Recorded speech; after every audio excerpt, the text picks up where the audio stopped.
जानकी देख जानकी ये पुष्प उद्यान अति सुंदर ना। अरे अना अना रे अना जानकी अना रे मना बना बिना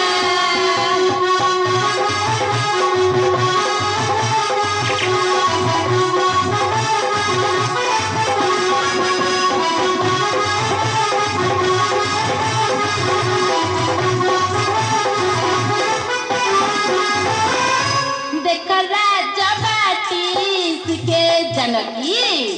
देख राजबाटी के देखा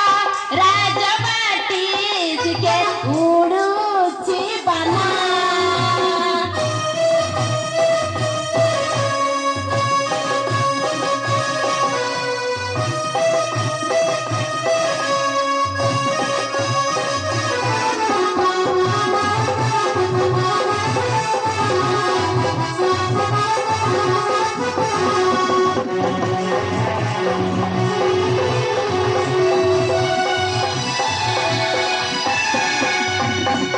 देखाए सिंहादार जानकी